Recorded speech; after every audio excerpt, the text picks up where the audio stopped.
Bonjour à tous, bonjour Carole, bonjour Maude. Bonjour Bonjour Annie. Adeline. Carole. Alors bienvenue dans ce nouveau numéro de Rendez-vous sur notre branche. Alors aujourd'hui, nous allons donner la parole à Carole pour qu'elle nous parle un petit peu de son activité et son lien avec la valorisation du patrimoine au sein de cette activité. Alors moi j'aurais une première question. Qu'est-ce qui est le point de départ d'une création vidéo? Est-ce que ce sont les documents que tu as à disposition? Est-ce que ce sont des objets? Est-ce que ce sont des situations? J'ai envie de répondre un petit peu de tout ça. Principalement, c'est quand même à partir d'une histoire que j'ai découverte ou qu'on m'a racontée. Une histoire qui m'intrigue et que j'ai cherché à comprendre et ensuite à raconter. Quand une histoire me paraît passionnante, j'ai qu'une envie, c'est de la raconter à tout le monde. Et donc j'ai choisi la vidéo pour le faire. Donc principalement, c'est quand même le point de départ va être une histoire qu'on m'a racontée ou que j'ai découverte. Ça peut être aussi effectivement un objet et des fois les deux associés. Par exemple, donc une de mes histoires où j'ai recherché un de mes ancêtres, donc on m'a raconté toujours cette histoire étant enfant, que cet ancêtre avait disparu, donc j'ai cherché à le retrouver. Mais il y avait aussi un objet associé à cette histoire, puisqu'il s'agit d'une map monde qui date de la fin du 19e siècle, qui était dans le salon chez moi quand j'étais petite, et on me montrait toujours cette vieille map monde qui appartenait à cet ancêtre et qui avait disparu. Donc ça m'intriguait beaucoup, cette map monde, pour moi et mon frère. Je me souviens, on l'observait, on posait des questions, on me racontait que cet ancêtre était voyageur et qu'il avait disparu. Donc, en fait, c'est l'association de l'histoire et de l'objet dans ce cas précis. Ça peut être aussi l'élément déclencheur d'une recherche, une découverte, en fait. Une découverte inattendue. J'ai l'exemple d'une recherche où je faisais une recherche sur un ancêtre et je trouvais rien sur cet ancêtre, mais en fait, étonnamment, j'ai trouvé des choses passionnantes sur son père et son oncle. Et une histoire auquel je ne m'attendais, mais vraiment pas. Incroyable. Et de ce fait, cette découverte m'a donné envie de partager cette découverte avec tout le monde et donc de faire cette vidéo pour pouvoir partager cette découverte. Et une fois que tu as ton sujet, comment tu t'y prends? Comment tu tires le fil de ton histoire? Ah, comment je tire le fil? Comme c'est une histoire que je raconte avec des images, visuellement, je m'inspire beaucoup des documents visuels que je trouve. C'est-à-dire que, donc déjà j'ai le sujet, je vais organiser un petit plan très succinct sur les choses principales que je vais vouloir mettre en avant. Souvent, j'utilise une mind map. Je ne sais pas si vous utilisez aussi cet outil, où je vais noter des idées principales, des éléments que j'ai envie de montrer et raconter.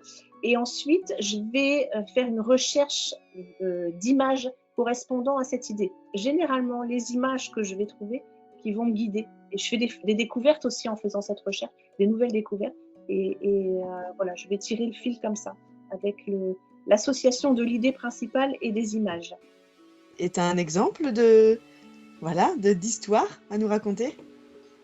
Donc, comme aujourd'hui on va parler de valorisation du patrimoine, effectivement, donc là, l'élément déclencheur, ça a été une rencontre avec une famille par l'intermédiaire de mon fils qui travaillait pour eux. Ils ont eu envie de raconter et de valoriser leur patrimoine qui est un château. En parlant avec eux, et je me suis rendu compte qu'il y avait au-delà de leur château, l'histoire de leur château, qui s'est notamment beaucoup transformé au XIXe siècle, il y avait une vie dans ce château et donc toute une famille qui y avait vécu sur 2 générations, 3 générations même, à raconter. Je suis allée visiter ce château.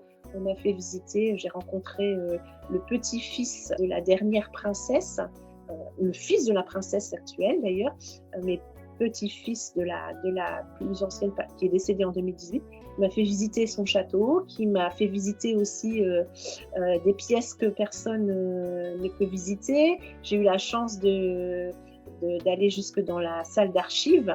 Il y a des archives absolument incroyables qui sont très très anciennes. Et on m'a raconté un petit peu bien l'histoire de ce château et l'histoire de cette famille.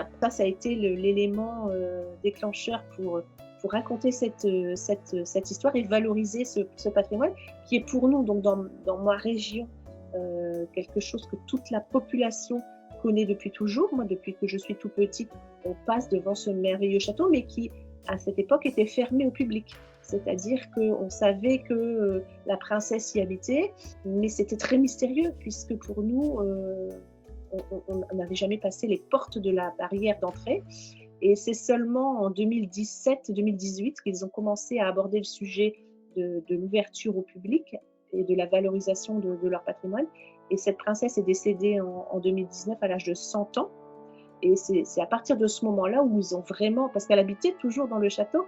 Et donc, c'est seulement ensuite que ce château a été ouvert.